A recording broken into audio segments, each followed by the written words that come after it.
ଦୟାକରି ଚନ୍ଦନ ଟିଭିକୁ ସବସ୍କ୍ରାଇବ୍ କରନ୍ତୁ ନୂଆ ନୂଆ ଭିଡ଼ିଓ ଦେଖିବା ପାଇଁ। ଦୟାକରି ଚନ୍ଦନ ଟିଭିକୁ ସବସ୍କ୍ରାଇବ୍ କରନ୍ତୁ ନୂଆ ନୂଆ ଭିଡ଼ିଓ ଦେଖିବା ପାଇଁ।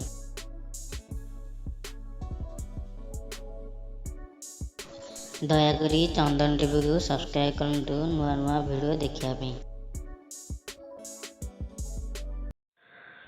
ଆମେ ଏବେ mjoc2 ରେ ଆସିଲେ ଏଠି ପ୍ରଥମେ ଆଜି ଆମେ ଜାଣିବା ଫୁଲ୍ ଟ୍ୟୁଟର ବିଷୟ। ଇଏ ହେଲା ତ ବ୍ୟାକଗ୍ରାଉଣ୍ଡ। ଆପଣ କ'ଣ ନେଇପାରିବେ, କ୍ଲାସ୍ରେ ନେଇପାରିବେ, ଅଫିସରେ ନେଇପାରିବେ, ହୋମ୍ରେ ନେଇପାରିବେ, ଟେମ୍ପୁଲରେ ଯାଇପାରିବେ, ଫାର୍ମ ଯାଇପାରିବେ, ସିଟିରେ ଯାଇପାରିବେ, ହବେଲରେ ଯାଇପାରିବେ। ଆମେ ଆଗ ପ୍ରଥମେ ହୋମ୍କୁ ଆସିବା। ଆପଣ ଚାହିଁଲେ ମଧ୍ୟ କ'ଣ ଆଡ୍ କ୍ୟାରେକ୍ଟର ମଧ୍ୟ କରିପାରିବେ। ଏଠି ଲେଖା ହୋଇଥିବ ଆଡ୍ କ୍ୟାରେକ୍ଟର ମାଇଲେ, ଆଡ୍ କ୍ୟାରେକ୍ଟର ମାଇଲେ ତୁମର 10 କ୍ରେଡ଼ିଟ୍ ଯିବ ବୋଲି ମଧ୍ୟ ମାରିବା। ତ ଆମର ଅଲରେଡ଼ି ଆସିଲେ ହେରି ଆମେ ପ୍ରଥମେ ଆମେ ନେବା ଆମ କିଏ ସୁଟିଂ ପାଇଁ କିଏ ଯିବେ। ଇଏ ଜଣେ, ତାପରେ ଇଏ ଜଣେ, ତାପରେ ଇଏ ଜଣେ। ଆମେ ଆଗକୁ କେମିତି ଚାହିଁଲେ ବି କଲର୍ ଚେଞ୍ଜ କରିପାରିବା। କଲର୍ କେମିତି ଚେଞ୍ଜ କରିବା ନା ଫାର୍ଷ୍ଟ ଆକୁ କ୍ଲିକ୍ କରିଦେବା, ୟାର ସେଟିଂକୁ ଯିବା।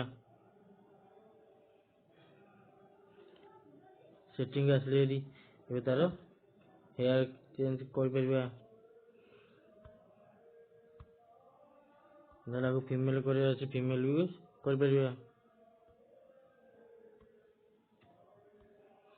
ତାହେଲେ ଆମର ଗୋଟେ ଫିମେଲ୍ଟା କରିବା। ତାପରେ ପୁଣି ତାକୁ ପ୍ୟାଣ୍ଟ ସାର୍ଟ ବି ପିନ୍ଧେଇ ପାରିବା।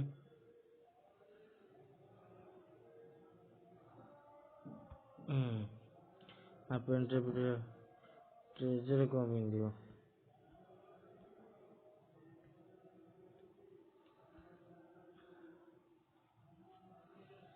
ତାପରେ ଦେଖିବା ଆକ୍ସେସରି ମଧ୍ୟ ଘଣ୍ଟା ପିନ୍ଧେଇ ପାରିବା।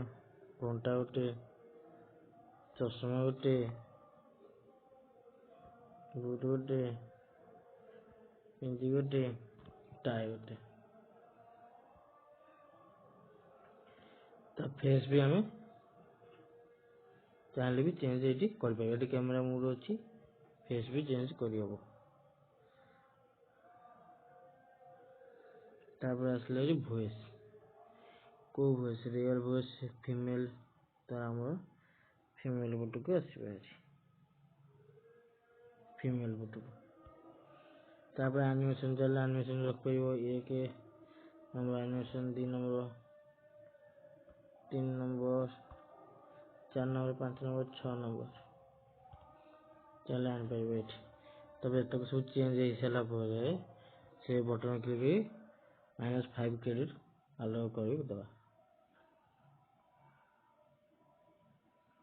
ଏବେ ଆମର କ୍ୟାରେକ୍ଟର ହେଇଗଲେ।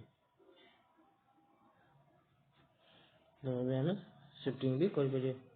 ଚାହିଁଲେ ମଧ୍ୟ ଏହାର କଲର୍ ମଧ୍ୟ ଚେଞ୍ଜ କରିପାରିବ। ଏବେ ସେଟିଂ ଉପରୁ କ୍ଲିକ୍ କରିବା। ଆକୁ ଆମର ସେଟିଂ ଅନୁସାରେ ଯାହା ଗୋଟେ ଲଗେଇଦେବା। ଫାଷ୍ଟ ଏଠି 3ଟା ଡଟ୍, ଫାଷ୍ଟ 1 ଆକୁ ନେଇକି କେଉଁଠି ରଖିବା, ବସେଇଦେବା ଗୋଟେ।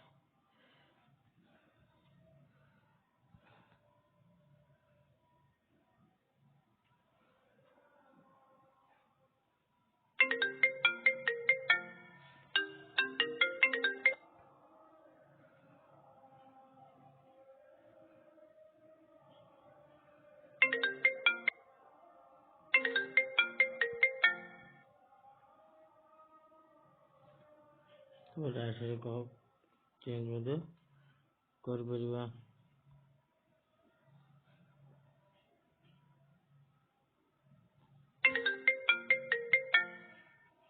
ତାପରେ ଏଇଠି ନେଇ ପ୍ରଥମେ ବସେଇଦେବା। ଆଗ ବସେଇଦେବା।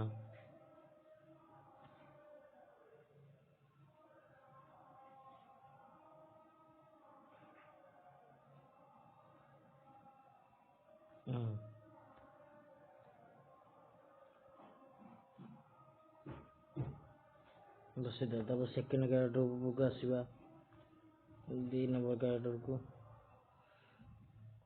ସେମିତି ବସେଇ ଦେବା। ତାପରେ ବସେଇଦେଲେ ଇଏ ବି ସେମିତି ବସି ପଡ଼ିଲା। ଆଉ ଗୋଟେ 3rd ନମ୍ବର କ୍ୟାରେକ୍ଟର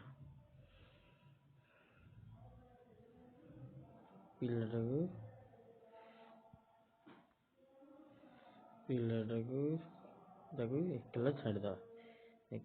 କୋଉଠି ନା ଦୁଆରଠି ସେ ଯାଉ।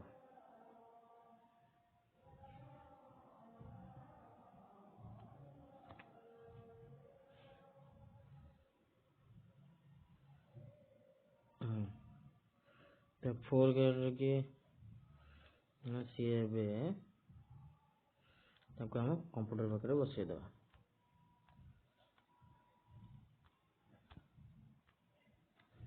ଏବେ ଆମେ ସେଟ୍ ସାଟ୍ ସବୁ କରିଦେଲେ, ଯାହାକୁ ଯୋଉଠି ବସେଇବା କଥା ଆମେ ସେଇଟା କରିଦେଲେ। ଯଦି ଜାଣେ ତମେ ସାଉଣ୍ଡ ବି ଦେଇପାରିବ।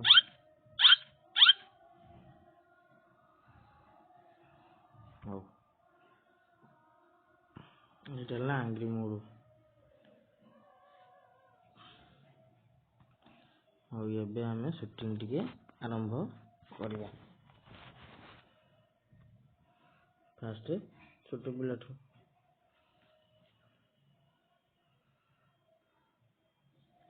ଏବେ ରେକର୍ଡ ବଟନକୁ ପ୍ରେସ୍ କରିବା।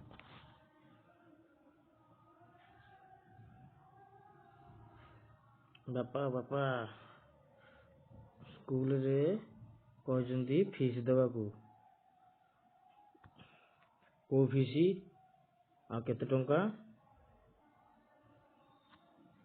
102 ଟଙ୍କା ଦବ।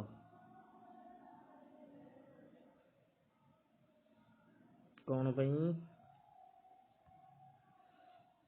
ନା ଫିଷ୍ଟ ହବ, ସେଥିପାଇଁ ଆମକୁ 102 ଟଙ୍କା ଦବ। ଆମେ ଫିଷ୍ଟ କରି ଖାଇବୁ। ବାପାର ତ ଥୁଆ ହେଇଛି ଆଉ, ଫିଷ୍ଟ କରି ଖାଇବ ଆଉ ନା। ହଉ ଦିଆହବ ଆଉ କଣ। ତାପରେ ମା ପାଖକୁ ଆମେ ଆସିପାରିବା। ମା ବୋଲେ କଣ ସତ କଥା କହୁଛି କି? ହଁ ସତ କଥା ତ ମୁଁ କହୁଛି। ସତ କଥା କହୁଛି କି?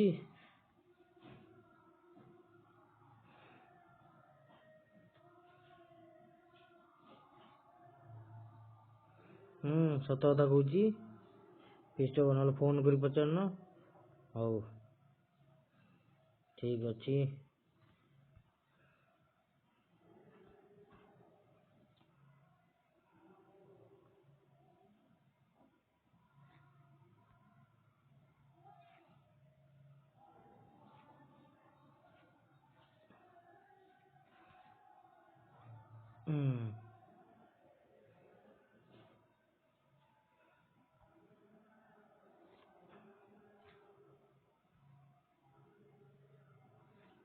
ସେଠିକି ଜୁମ୍ କରିଦେବା। ଏବେ ଫୋନଟା ଉଠିଲା। ଫୋନଟା ଉଠିକି ହ୍ୟାଲୋ, ମିଛ କଥା। ହଉ ତାହେଲେ ଆଉ ବାଡ଼ିଆଟା ହବ ଆଉ ତାକୁ ଆଉ।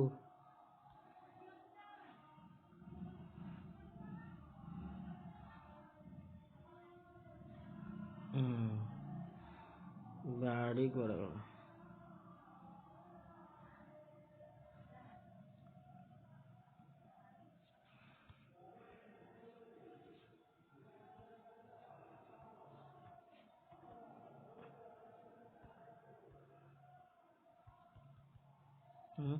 ଆଉ ମିଛ ତ କହିବୁ,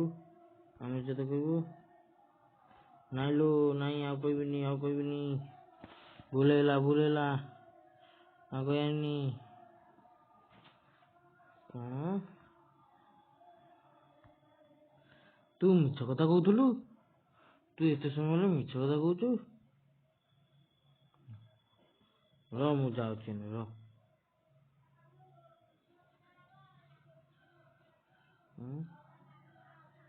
ମିଛ କଥା କହୁଛୁ? ମିଛ କଥା କହିବୁ? ମିଛ କଥା କହିବୁ? ମିଛ କଥା କହିବୁ? ନାଇଲୋ ନାଇଁ, ଆଉ କହିବିନି। ବଞ୍ଚାଲୋ ନାନୀ, ବଞ୍ଚାଲୋ।